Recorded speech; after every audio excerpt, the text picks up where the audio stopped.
bom me apresentar mesmo, porque eu acho que a maioria do pessoal aqui eu já não conheço mais, né? Ele é um seminarista da igreja. Cheguei ali no início do culto e comentei ali com nosso irmão, já com o Vanderlei, que a igreja está bem diferente, né? E não tem tanto tempo que eu não venho aqui, né? Pelo contrário, né? Eu estou sempre aqui. Deus seja louvado pelo crescimento da sua amada e santa igreja, que Ele nos fortifique, que Ele nos avive, que Ele nos torne santos para a sua glória, né? Queria meditar com os irmãos, ler um trecho das Escrituras, um trecho de Atos dos Apóstolos, capítulo 2.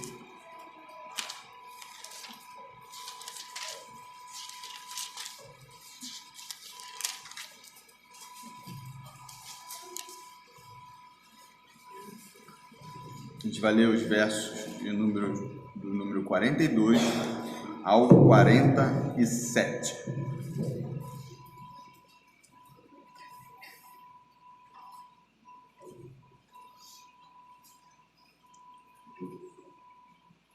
Diz assim a palavra do Senhor: que perseveravam na doutrina dos apóstolos, na comunhão, no partir do pão e nas orações. Em cada alma havia temor, e muitos prodígios e sinais eram feitos por intermédio dos apóstolos. Todos os que creram estavam juntos e tinham tudo em comum. Vendiam suas propriedades e bens, distribuindo o produto entre todos, à medida que alguém tinha necessidade. Diariamente perseveravam unânimes no templo, partiam pão de casa em casa e tomavam suas refeições com alegria e singeleza de coração, louvando a Deus e contando com a simpatia de todo o povo. Enquanto isso, acrescentava-lhes o Senhor, dia a dia, os que iam sendo salvos. É uma grande preocupação nossa, e principalmente no século que a gente vive, questões relacionadas ao avivamento.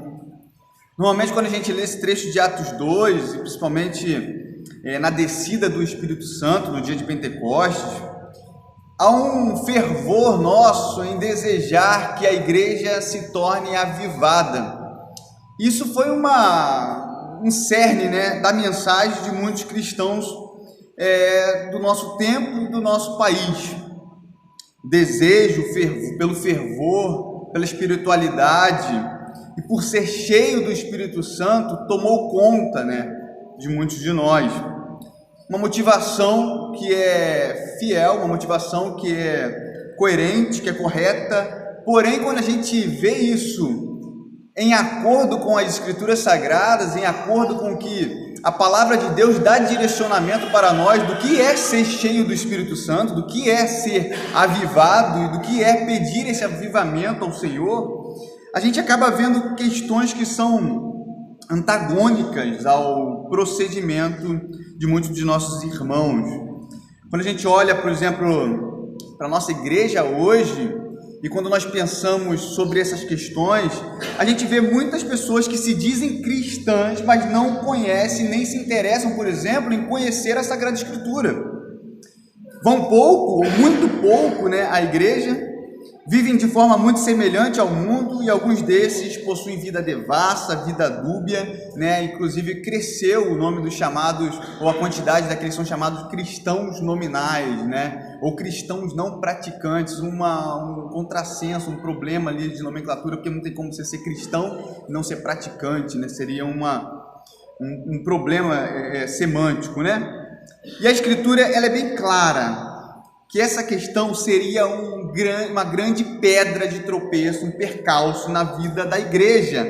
Quando a gente olha, por exemplo, para as heresias que surgem no meio da igreja, elas surgem em decorrência daqueles que estavam dentro. As grandes ameaças na história da igreja surgem de dentro da igreja e não de fora. O grande perigo sempre esteve dentro. As grandes heresias, os grandes hereges, os falsos mestres que buscavam levar as ovelhas do Senhor e tragar essas ovelhas, né? Eles vieram de dentro da igreja. Isso não é novidade, nem por falta de aviso, né, do nosso Senhor, porque o Senhor Jesus já falou que no meio do trigo sempre haveria joio. E essa separação, inclusive, era dada ou era destinada ao Senhor da seara, aquele que faria a colheita, né, na colheita final. Isso é interessante porque o Sproul vai dizer que onde quer que Deus construa uma casa de oração, o diabo constrói uma capela, e se descobrirá, após examinarmos, que o último, né, o diabo, tem uma maior congregação. Quando a gente pensa, por exemplo, no ajuntamento solene, quando a gente pensa na igreja visível do Senhor, a gente não pode ser infantis, imaturos e achar que todo mundo é crente, ou achar que a igreja visível é, em sua maioria, formada por pessoas que foram nascidas de novo. Isso é um engano, isso é se auto-enganar, né? Desculpa a redundância, seria se auto-enganar a si mesmo. Estou querendo enfatizar aqui com um erro de português, mas quando a gente olha para a vida da igreja, isso como a igreja no modo geral, a igreja visível, a gente precisa ver de forma a lamentar que muitos daqueles que se dizem cristãos não nasceram de novo, buscam um avivamento falso, a parte da Escritura Sagrada, não tendo como pressuposto a Sagrada Escritura e os direcionamentos do Senhor para ser cheios do Espírito Santo de Deus. A santidade, a vida separada do mundo, a parte do mundo, já deixou de ser há muito tempo marca indelével, né, dos cristãos ou daqueles que se dizem cristãos. Uma pergunta muito pertinente diante desse quadro é o que tem acontecido com a igreja para que nós estejamos vivendo um período de frieza espiritual, um período de decadência na vida cristã, de imoralidade, de confusão e de falta de direcionamento e também de distinção entre a igreja e o mundo. O que tem acontecido? Por que tanto se fala sobre avivamento, tanto se fala em ser cheio do Espírito Santo, em contrapartida, a vida da igreja, quando nós olhamos para a igreja, nós não conseguimos distinguir essa igreja ou a igreja como um povo separado, um povo eleito, um povo distinto do mundo, um povo que anda na contramão do mundo. O que tem acontecido para que nós, de modo geral, é claro, de modo macro, tenhamos caído nessa decadência moral e saído daquilo que é o propósito de Deus para a igreja? E a resposta é muito clara. A gente deixou de entender o que é espiritualidade cristã, a gente deixou de entender que a prioridade para muitos de nós deve ser viver uma vida íntegra diante de Deus. E muitas pessoas acabam desintegrando, desacoplando, descaracterizando uma vida santa daquilo que eles creem. Muitos creem de uma forma e vivem de outra. Essa é a grande questão. Para muitos de nós é muito normal ter um pensamento acerca de alguma coisa e viver de uma outra forma. E se nos perguntam acerca das doutrinas e sobre o que nós cremos, talvez se der uma prova para aquele indivíduo, ele vai ter uma nota, inclusive, melhor que muitos de nós. Mas quando olhamos para a vida daquela pessoa, não é condizente com o que a sua mente, né, concatena acerca das doutrinas cristãs e muitos daqueles que se dizem, inclusive, reformados.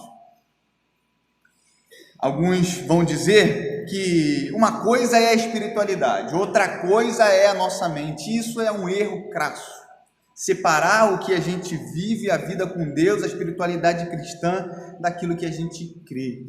Sempre esteve unido o crer do praticar, o crer do viver, o crer do ser. Separar isso é um erro muito grande.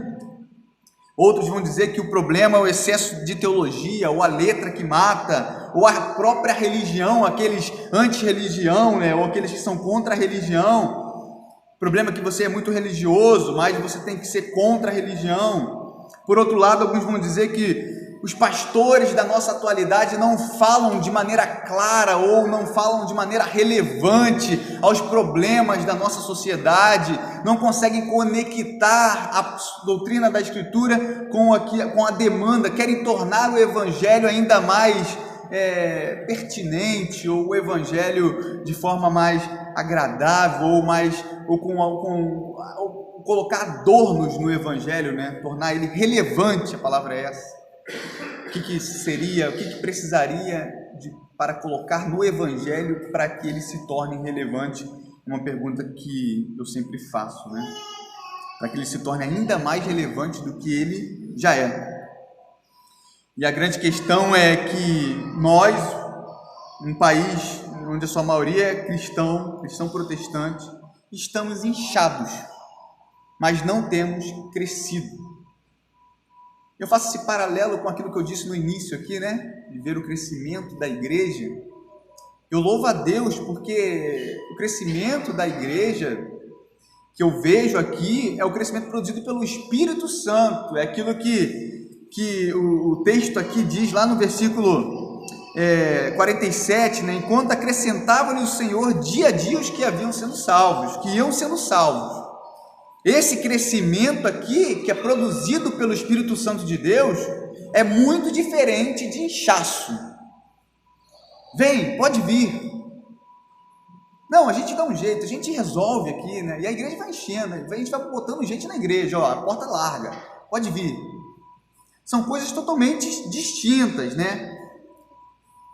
E na maior parte estão mortos nos seus delitos e pecados, e os que são crentes estão como mortos, dormindo, né? A igreja necessita de um avivamento, e esse avivamento verdadeiro, vindo do Senhor, produzido pelo Espírito Santo de Deus, produzido pelo Senhor Jesus, pela obra vicária do Senhor Jesus na cruz. Quando a gente fala ainda sobre avivamento, as coisas pioram, essa confusão, e acaba havendo uma confusão de termos. A gente precisa desse avivamento de acordo com a palavra de Deus. E quando a gente olha para o texto, fica ainda mais claro que o relato, né, de como viviam os primeiros cristãos, da vida dos primeiros cristãos, da igreja apostólica, a coisa é bem diferente do que a gente vê hoje. E o que nos torna atento à descida do Espírito Santo, no capítulo 2 de Atos, é que a descida do Espírito Santo no dia de Pentecoste é totalmente ligado à palavra de Deus. A palavra de Deus atua, ou o Espírito Santo de Deus atua por meio da sua palavra. A palavra que produz o avivamento e o crescimento da igreja. A palavra pregada pelo apóstolo Pedro aqui, ao elucidar questões sobre a descida do Espírito Santo e como que isso condizia com a pregação dos profetas, mostra muito claramente que a atuação do Espírito não está à parte da atuação da palavra. Muito pelo contrário, onde há a palavra, ali há o Espírito Santo de Deus. E todos os 3.000, né, que a gente vê aqui no contexto, que ouviram a pregação de Pedro e falou sobre o cumprimento da promessa de Joel, acerca da descida do Espírito, falou sobre a morte de Cristo, que havia sido morto por intermédio dos desígnios de Deus, dos decretos de Deus, mas também pela maldade do próprio povo. Falou sobre a ressurreição de Cristo, pelo fato de que Jesus era o Cristo, o Messias enviado, descendente de Davi, que assentaria no seu trono eternamente, que ele é aquele que não morreu, diferente de Davi. Davi não estava falando de si mesmo, mas estava falando de outro, eterno, perfeito, imaculado, de um rei pleno. E os seus milagres, os milagres de Cristo, testemunhavam da autenticidade da sua obra. Aquele que havia morrido, não somente pelo decreto do Senhor, mas também pela maldade daquele povo, era o Messias, era o Cristo esperado. E a descida do Espírito Santo de Deus é o cumprimento de todas as promessas feitas no Antigo Testamento. Eles estavam presenciando agora aquilo que havia sido prometido aos antigos. O Espírito agiu naqueles que estavam ao ouvir Pedro, ouvindo Pedro por meio da sua exposição acerca do que o Antigo Testamento falava sobre Jesus, e Pedro os convoca a crer nele. Está lá no versículo 21 do capítulo 2, né? E acontecerá que todo aquele que invocar o nome do Senhor será salvo. É interessante a gente pensar porque, diante dessa exposição, ou diante da atuação da palavra, como a gente tem dito aqui, não há por parte de Pedro uma espécie de apelo, uma espécie de convocação apelativa em detrimento do que ele havia dito. Não! Diferente do que muita gente pensa hoje, quando a palavra é pregada, a atuação do Espírito Santo de Deus é tão convincente e ela é tão eficaz, essa é a palavra correta, que não há papel no homem suficiente para poder apelar para que o homem seja convencido pela palavra de Deus, porque a palavra de Deus é suficiente para tornar o pecador, para trazer o pecador ao arrependimento, à vida em comunidade, ao verdadeiro avivamento. Quando você olha, por exemplo, no versículo 37, olha a reação daqueles que estavam ouvindo a palavra por meio de Pedro, a palavra de Deus por meio de Pedro. Ouvindo eles estas coisas, compungiu-se-lhes o coração e perguntaram a Pedro e aos demais apóstolos: que faremos, irmãos? Diante disso que nos foi exposto, o que nós precisamos fazer para receber esse Cristo que está sendo pregado? Qual deve ser a resposta? Como nós devemos agir em contrapartida a isso que tem nos sido oferecido, e não somente oferecido, mas tem nos sido confrontado? Qual é a nossa resposta? É uma própria iniciativa, uma iniciativa deles por causa da ação do Espírito Santo de Deus por meio da palavra. Os seus corações ficaram compungidos, ou seja, eles ficaram arrependidos, intensamente comovidos, desesperados por causa daquilo que havia sido pregado a eles. A pregação requeriria deles uma ação em resposta àquilo que havia sido dito. Não há pregação se não houver um confronto, não há pregação se não houver uma intimação. Porém, não há necessidade alguma de que nós que estamos aqui façamos qualquer tipo de apelo, porque o Espírito Santo já faz essa obra no coração do pecador. É Ele quem traz, é Ele que coloca no coração esse sentimento, esse espírito de arrependimento, de comoção, de desespero por causa dos seus pecados, e requer uma resposta em detrimento disso. Aí sim Pedro chama ao arrependimento aqueles que são batizados e recebem o Senhor, né? Oferece o arrependimento, chama o arrependimento e fala que precisam ser batizados e receberem o Senhor. E nesse texto que a gente leu, quando fala, a Sociedade Bíblica até coloca aqui como título como viviam os convertidos, né, no versículo 42 ou 47 que a gente leu, é fundamental a gente entender ou enxergar a importância da proclamação do Evangelho, que o texto, né, já foi lido, já nos dá indício ao relatar como aqueles cristãos viviam em momento pós-conversão. Não é somente, tudo bem, eu recebi o Evangelho, eu creio nesse Jesus, eu acredito nisso, tudo que você está me dizendo, eu sei que isso é importante, mas a partir de agora eu vivo a minha vida do jeito que eu quiser.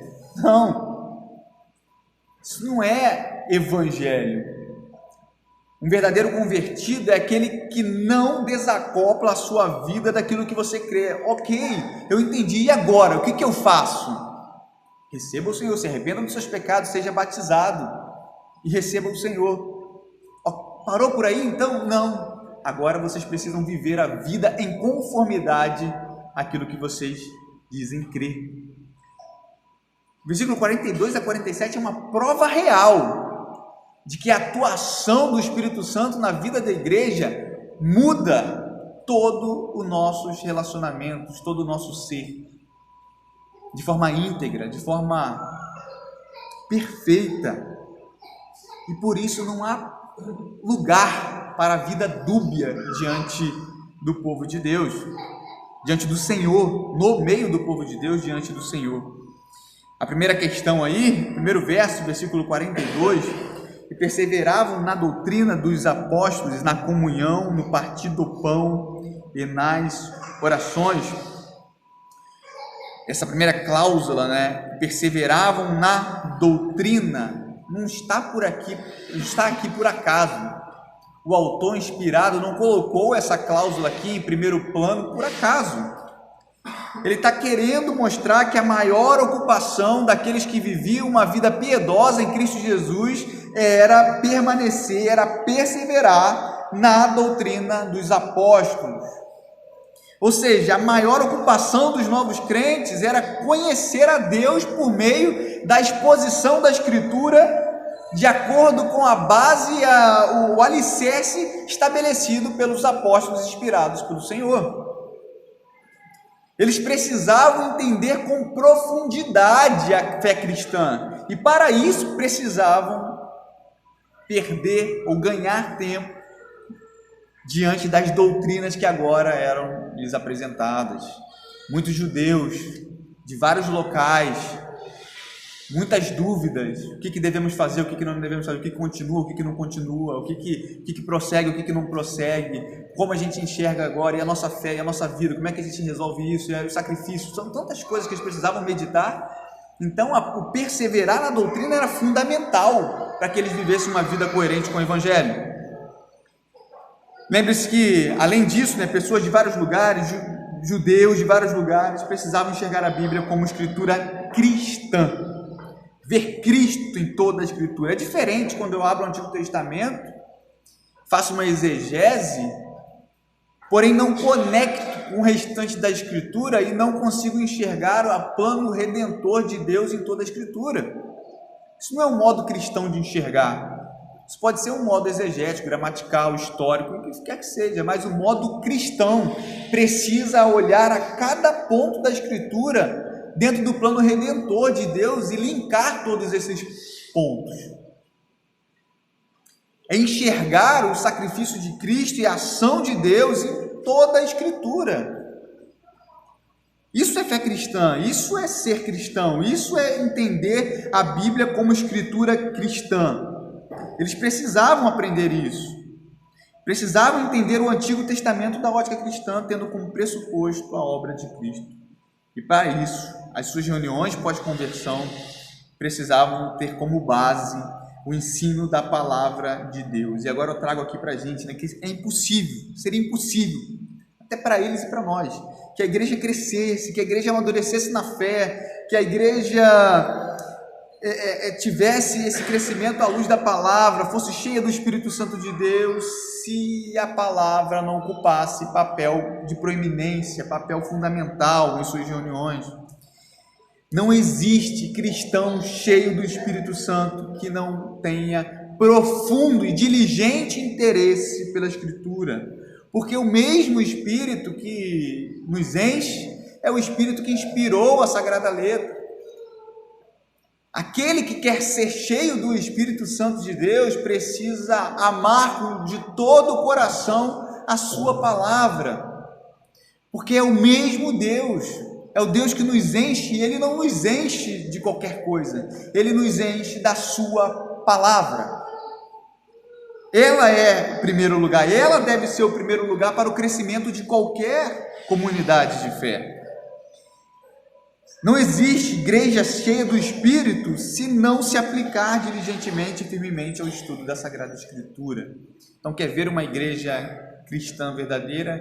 Veja o quanto a palavra ocupa, qual o papel da palavra no culto, por exemplo, quanto tempo a palavra é destinada à palavra de Deus, né? Hoje a gente vê muitas igrejas com cânticos, 5 minutos, 10 minutos eu ia cometer até um pecado, falar de exposição, de meditação. Não usar meditação que você usa para qualquer coisa, né? Mas uma igreja que quer ser cheia do Espírito Santo de Deus, o púlpito é o centro, porque é a palavra que introduz. Eu até falo que a maioria dessas igrejas que se dizem evangélicos, né, 80% de música, 10% para pedir ofertas, que é importante, 5% para operação de milagres e outros 5% aí para essa chamada pregação, que normalmente não é pregação. Muitas pessoas falam assim: não me fale, Michael, de negócio de doutrina, não me fale de doutrina, que eu quero saber mesmo é de Jesus. Eu amo Jesus, mas doutrina não. Aí eu falo, como é que você consegue entender e saber de Jesus sem a doutrina, né? Parece que é um negócio meio que louco, né? Se fizer um exame ali, vai dar algum problema de cabeça. Porque não tem como você saber de Jesus e encontrar Jesus a parte da Escritura Sagrada.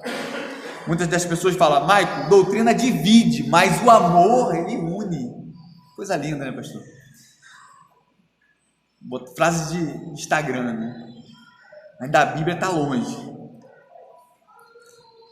A gente não entende que a união do povo de Deus, a união dos novos crentes aqui, ela era provocada diretamente pela doutrina e para a doutrina.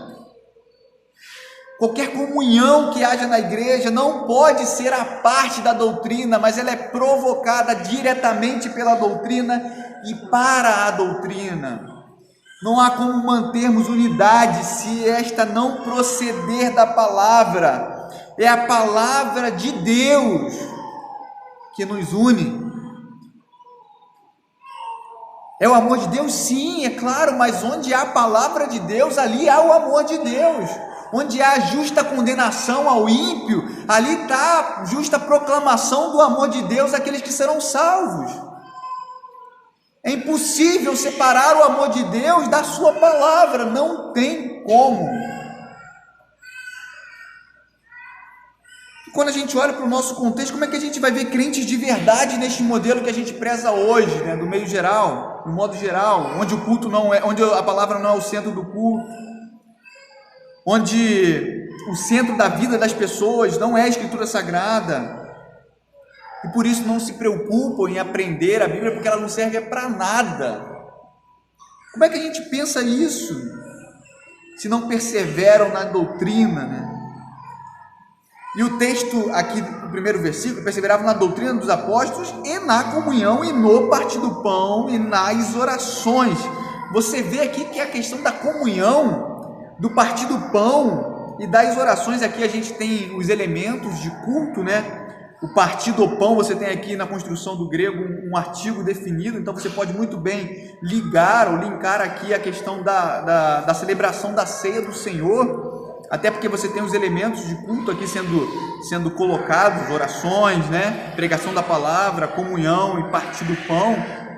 Você vê que essas coisas elas não são dissociadas, muito pelo contrário.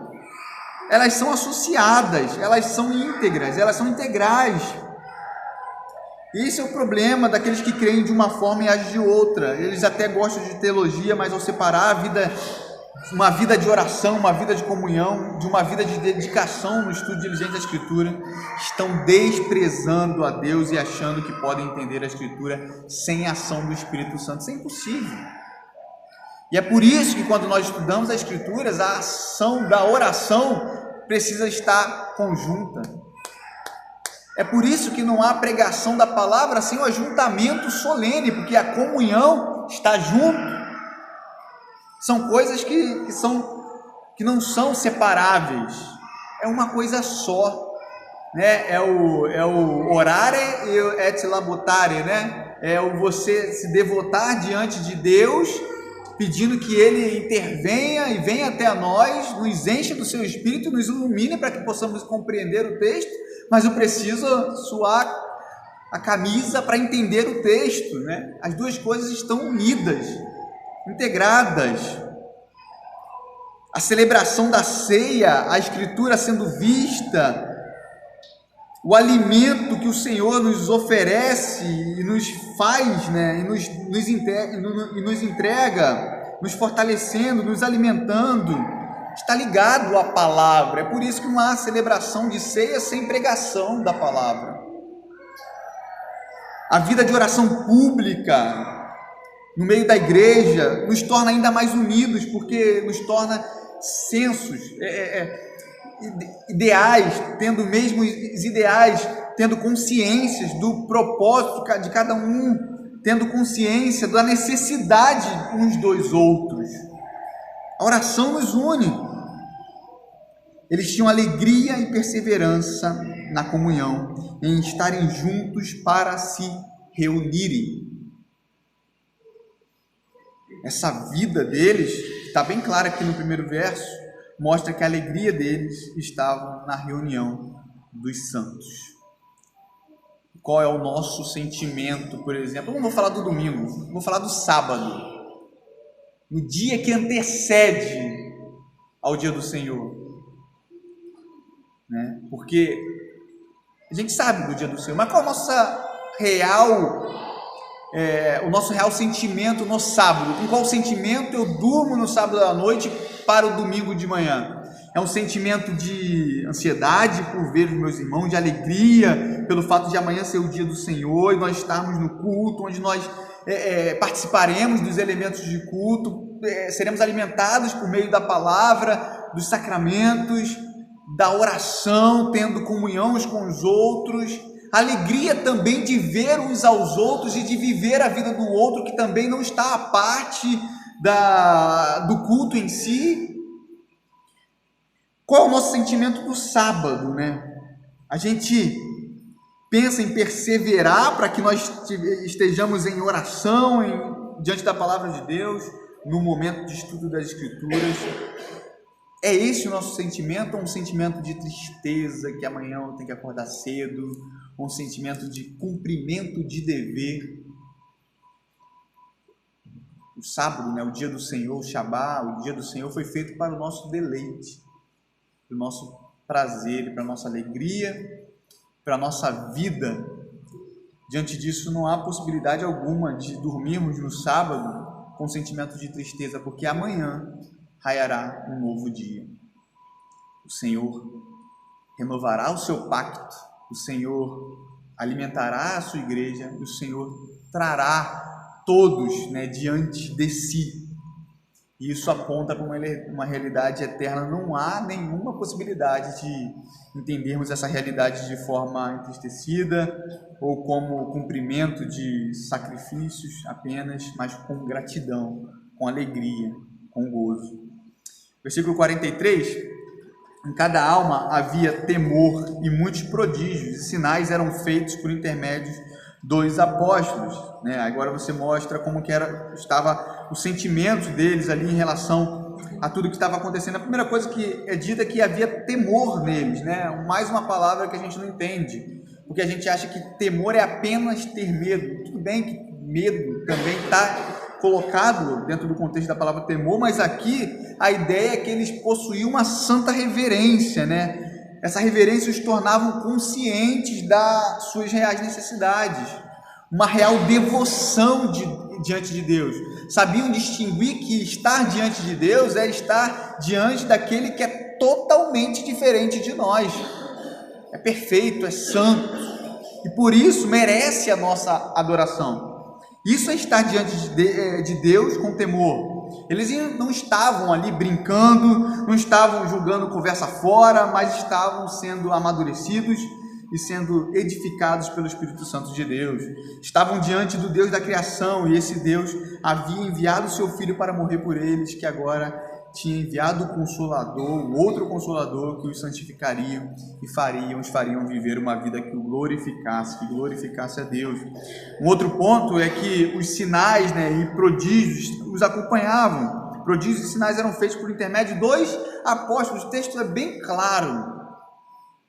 Os sinais e prodígios eram feitos por intermédio de qualquer um? Não, por intermédio dos apóstolos. O que isso significa? Lembra que a pregação que Pedro prega aqui está ligado a esse ponto, né? Jesus, o seu ministério foi acompanhado de milagres, de sinais e prodígios. E esses sinais, esses milagres serviam para testificar, para testemunhar da obra dele, da autenticidade da sua obra. Os apóstolos inspirados possuíam esses dons miraculosos, chamados dons revelacionais, para que a palavra de Deus, para que a fé cristã fosse devidamente estabelecida e fosse creditada. Após esse período, após um período da fé cristã sendo já bem estabelecida, o cânon bíblico sendo estabelecido, a revelação de Deus sendo bem estabelecida, não há mais necessidades, e é por isso que a gente crê que os dons revelacionais cessaram. Esses sinais acompanhavam ele. Esses sinais acompanhavam os apóstolos que estavam edificando, colocando os alicerces, né, do firme fundamento que estava sendo edificado pela palavra de Deus. Versículo 44 e 45. Todos os que creram estavam juntos, tinham tudo em comum. Precisava até, para falar esse versículo, precisava até de uma água. Está aqui embaixo, né? Mudar a água aqui, deixa eu beber uma água aqui. Mudaram, tá vendo? Tanto tempo que eu não vim aqui, mudaram até o lugar da água. E quando o senhor está aqui, tem copo de vidro também. Fala aí, quando bota um copo de plástico, também é bom também, mas enfim. Vamos lá, beber água, agora a gente pode ler esses dois versos. 44 e 45. Todos que creram estavam juntos e tinham tudo em comum. Vendiam as suas propriedades e bens, distribuindo o produto entre todos à medida que alguém tinha necessidade. Todos que creram estavam juntos, tinham tudo em comum, vendiam suas propriedades e bens, distribuindo o produto entre todos à medida que alguém tinha necessidade. É muito importante a gente olhar com muita atenção, com muito cuidado para esse texto, porque ele tem sido alvo de distorções graves, né? Aqueles que são adeptos, né? Vou fazer um problema de novo aqui de semântica, tá, pessoal? Aqueles que são adeptos de um chamado comunismo cristão, pegam esse trecho aqui para advogar em sentido de uma causa social ou contra a propriedade privada, ou afirmam, por exemplo, que aqui na igreja primitiva eles viviam um verdadeiro comunismo, que nem Karl Marx pensava, né? Só que quando a gente olha para o texto e a gente, tá bom, vamos olhar o texto aqui, vamos tentar entender isso aqui, a gente vê que não tem nada a ver com o chamado comunismo cristão, tentar integrar essas duas palavras de forma na mesma oração, né, que não tem cabimento. Você vê, por exemplo, que a vida da igreja apostólica é totalmente distinta de uma vida dentro de um socialismo, dentro de um comunismo, né? Primeiro que havia aqui uma predisposição voluntária e não imposta por nenhum tipo de governo. Essa predisposição em doar era voluntária, era movida pela generosidade provocada pelo Espírito Santo de Deus. Duvido que os comunistas façam isso movidos pelo Espírito Santo de Deus por vontade própria. Eu queria doar aqui tudo que eu tenho, sabe? Porque eu sou uma pessoa movida pela causa social, a bandeira de Karl Marx. Isso não existe. É imposto. É algo movido até a questões armamentistas, revolta armada.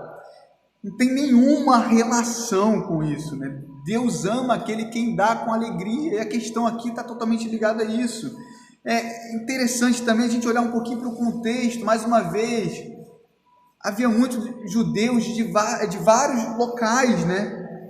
De vários locais, pessoas que largaram a sua casa para viverem o evangelho em Jerusalém e receber essa doutrina de forma mais direta, esclarecida por parte dos apóstolos. Há aqui um sentimento de compaixão intensa, de auxílio mútuo, para que esses que saíram dos seus diversos países locais não perecessem diante da fome. Então o sentimento aqui é de compaixão, do ajuntamento solene, uma compaixão movida aos santos de Deus, provocada pelo Espírito Santo de Deus para que eles perseverassem na doutrina. Ninguém foi obrigado a fazer isso. Olha para Ananias e Safira lá no capítulo 5, né? É muito claro. Entretanto, certo homem chamado Ananias, com sua mulher Safira, vendeu uma propriedade, né? Eles estavam vendendo suas propriedades. Mas, em acordo com a sua mulher, reteve parte do preço. E, levando o restante, depositou aos pés dos apóstolos. Então disse Pedro: Ananias, por que encheu Satanás teu coração para que mentisses ao Espírito Santo, reservando parte do valor do campo? Conservando-o, porém, não seria teu? O trecho é muito claro, eles não eram obrigados a vender, né? Agora que vocês venderam, então continua o texto, vendido não estaria em teu poder? Como, pois, assentaste no coração este desígnio? Não mentiste aos homens, mas a Deus. Eles não eram obrigados a fazer aquilo. A propriedade era deles. O texto é tão a favor da propriedade privada que eles precisavam de propriedade privada para vender. Se não fosse a favor da propriedade privada, não poderia vender a propriedade privada, né? É uma coisa meio que... Se você ler um pouquinho do texto, você já vê que não tem nada a ver. Como eu sei que o problema aqui não é esse, a gente vai passar batido sobre esse trecho, mas é bom porque é impossível a gente olhar para esse texto e não cair nisso, porque é o texto mais utilizado, né, por aqueles que deturpam a palavra de Deus. E a gente precisa ter ferramentas suficientes para mostrar que não tem nada a ver fé cristã com o comunismo, socialismo, o que quer que seja dessas ideologias ateístas, né? Versículos 46 e 47. Diariamente perseveravam unânimes no templo, partiam pão de casa em casa e tomavam suas refeições com alegria e singeleza de coração, louvando a Deus e contando com a simpatia de todo o povo. Enquanto isso, acrescentava-lhes o Senhor dia a dia os que iam sendo salvos, né? Vamos aqui também dividir esses versículos em algumas frases, né? Primeiro, eles diariamente perseveravam unânimes no templo, né? Você vê aqui que eles perseveravam no templo. O que isso mostra para nós? Primeiro, que não há uma ruptura da igreja apostólica, uma ruptura total entre judaísmo e a fé cristã. Os apóstolos vão ao templo, pregam nas sinagogas, participam das práticas judaicas de ir ao templo nas horas determinadas para orarem, né? Esse capítulo 3 mostra isso. Porém, eles entenderam que estavam vivendo a verdadeira fé judaica, a verdadeira fé dada aos santos, aos antigos, aos pais, porque eles entenderam que a fé judaica precisava contemplar a chegada do Messias. Era uma fé só.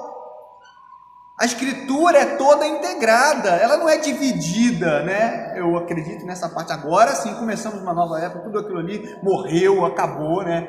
O pacto, a teologia do pacto, ela mostra como que há uma sequência, né? Como há uma sucessão, como há uma continuidade entre as alianças, e nenhuma das alianças são anuladas. Então eles entendiam que eles estavam sendo os verdadeiros judeus, digamos assim. Eles não deixaram de imediato, só quando houve realmente perseguição, quando houve ruptura teológica, né? Mas eles se achavam, eu recebi a mesma fé de vocês, só que eu estou entendendo da maneira correta. E eles precisavam anunciar a fé judaica, né, judaicamente cristã, àqueles que ainda não tinham tido o privilégio de receber a fé. E até os elementos do culto cristão, quando a gente analisa, por exemplo, com o culto na sinagoga, eles são muito semelhantes, há uma continuidade muito grande. Havia pregação da palavra, orações, leituras da Escritura Sagrada, dos salmos, né?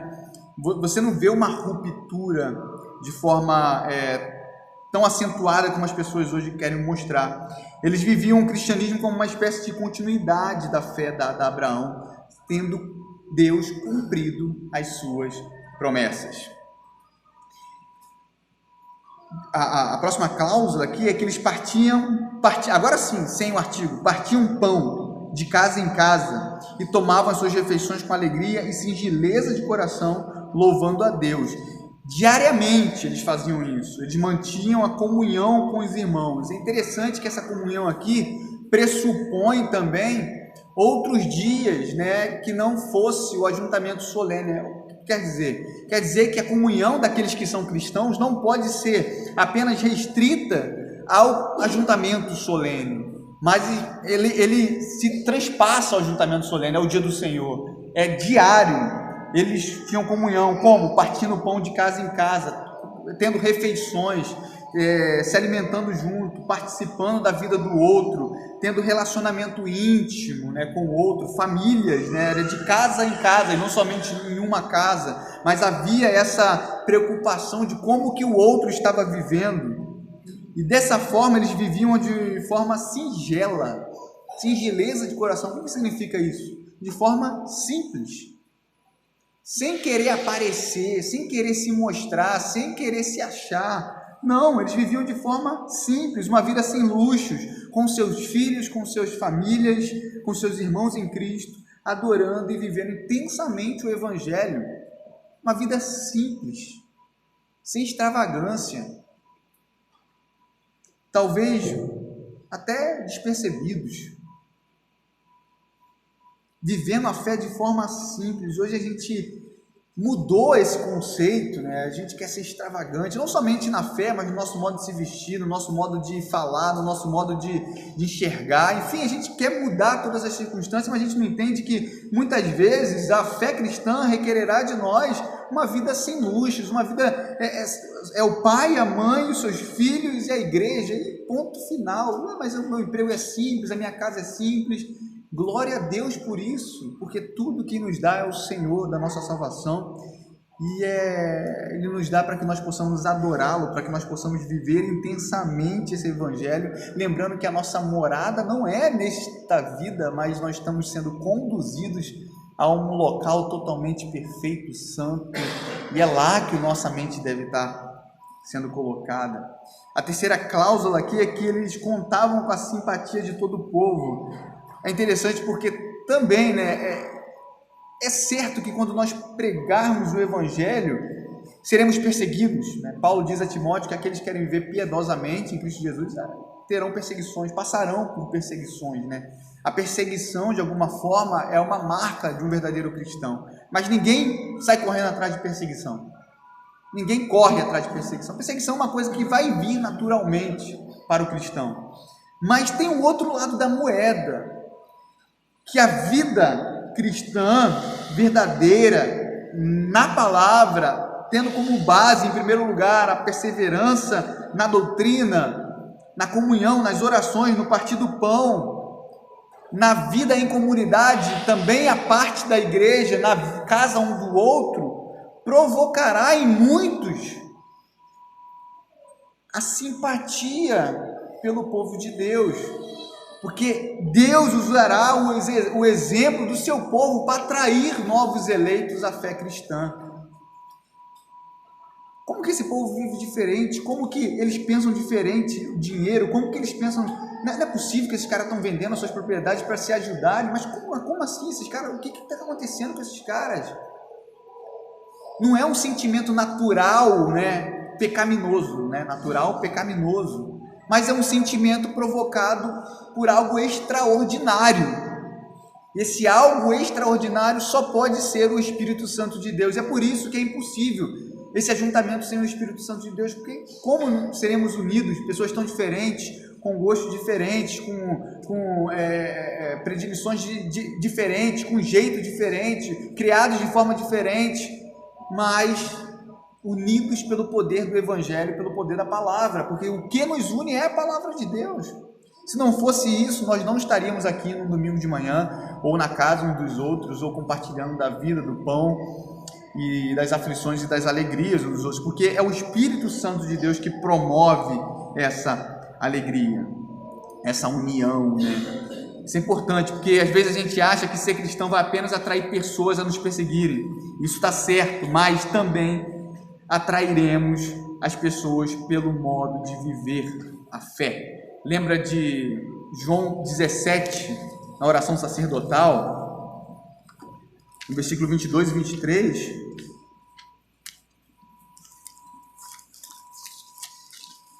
Olha o que o Senhor Jesus fala na sua oração.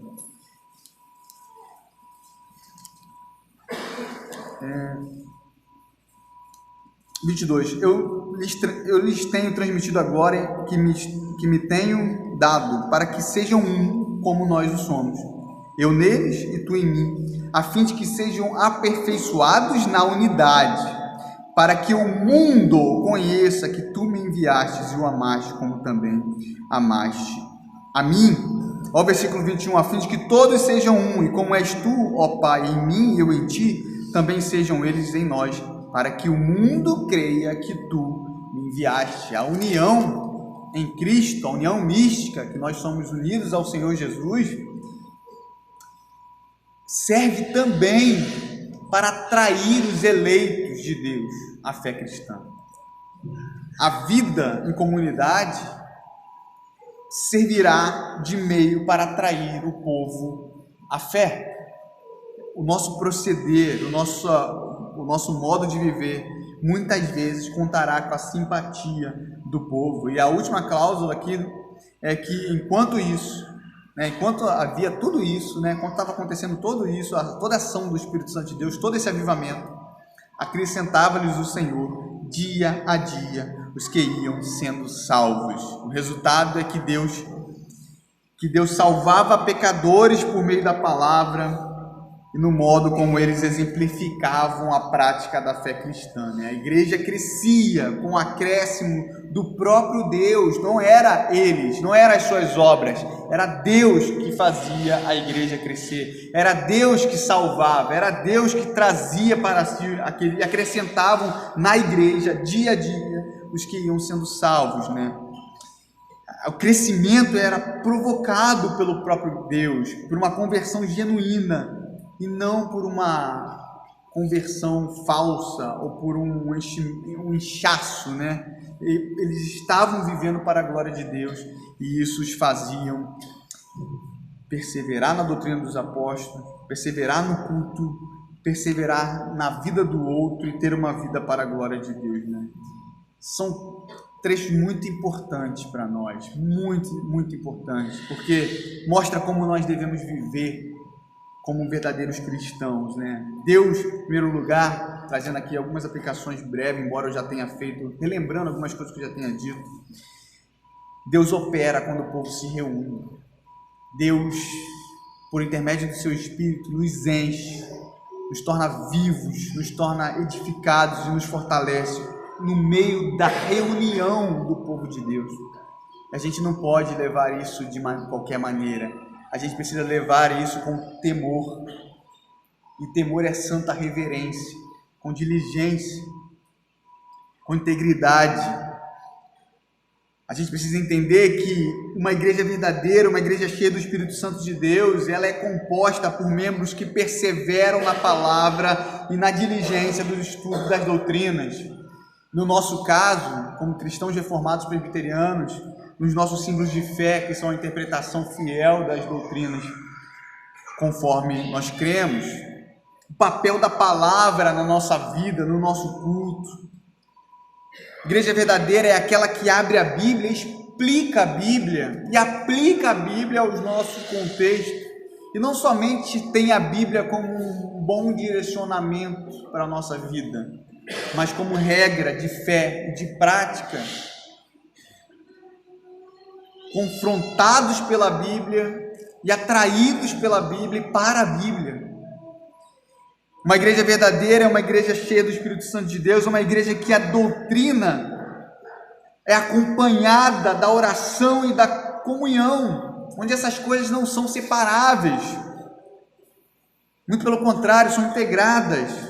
Nesse ponto, uma igreja que não ora não é uma igreja que crê no Deus que prega. Uma igreja sem comunhão é uma igreja onde não há identificação entre as pessoas que nasceram de novo. Se há uma solidariedade entre a raça humana, porque todos são criados à imagem de Deus, deve haver em nós uma solidariedade ainda maior, porque nós somos renovados à imagem, restaurados à imagem de Deus, e o Espírito Santo habita em nós, não somente de forma individual, mas no meio da igreja. Por isso, a nossa convivência, a nossa comunhão deve ser ainda mais distinta. Uma igreja verdadeira, uma igreja cheia do Espírito Santo de Deus, é uma igreja generosa. É uma igreja que absteve-se dos seus ídolos, e alguns desses ídolos pode ser o nosso dinheiro. Uma igreja que é cheia do Espírito Santo de Deus é uma igreja que está disposta a tirar os seus bens ou a doar os seus bens, ou talvez a viver uma vida ainda mais simples por causa de alguém que esteja passando fome, necessidade dentro da nossa comunhão. Uma igreja verdadeira, cheia do Espírito Santo de Deus, que abstém-se dos ídolos e do dinheiro como ídolo, é uma igreja que coloca a pregação da palavra e a obra de Deus em primeiro lugar. E nesse ponto, a gente vai precisar muitas vezes viver uma vida singela, né?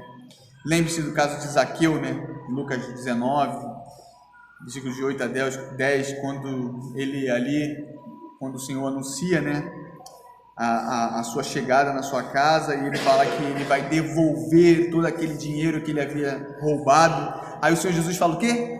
Hoje chegou salvação a esta casa. Foi porque ele deu dinheiro? Não, foi porque agora o coração dele não está mais preso aos seus ídolos, né? E muitas vezes o modo como nós lidamos com o dinheiro mostra um coração corrupto à parte de Deus. Uma vida cheia do Espírito Santo de Deus é uma vida que a palavra está em primeiro lugar na reunião dos santos. Que o Senhor esteja nos fortificando por meio da palavra e nos torne conscientes de que necessitamos perseverar na doutrina dos apóstolos, na comunhão, na oração, no ajuntamento solene e na comunhão uns com os outros diariamente. Vamos orar? Senhor, nós te louvamos, ó Pai, pela tua palavra pregada, que em primeiro lugar mudou o meu coração, transformou a minha vida, me tornou consciente, Pai, dos meus deveres diante de ti. Que a nossa vida não pare somente na nossa crença intelectual, nas doutrinas, mas que a perseverança nas doutrinas possa gerar em nós uma vida temente ao Senhor. Uma vida que o Senhor seja glorificado na sua integridade, ó Pai, na sua totalidade. Nós pedimos, Senhor Deus, pela nossa igreja, pelas nossas igrejas, que nós verdadeiramente estejamos em comunhão uns com os outros, provocado pela sua palavra. Que não estejamos vivendo um inchaço, mas estejamos vivendo um crescimento provocado pelo Teu Espírito Santo, oriundo da Sua palavra, e o Senhor é quem está acrescentando aqueles que estão sendo salvos, ó Deus. Não nos deixe afastarmos da Tua palavra, não nos deixe afastar da oração, dos sacramentos, da comunhão, mas que o Senhor seja um em todos, e que o mundo, Senhor, conheça o Deus da nossa salvação, por intermédio do modo como nós vivemos e da pregação fiel da Sagrada Escritura. Nós oramos assim, com perdão dos nossos pecados, em nome de Jesus. Amém.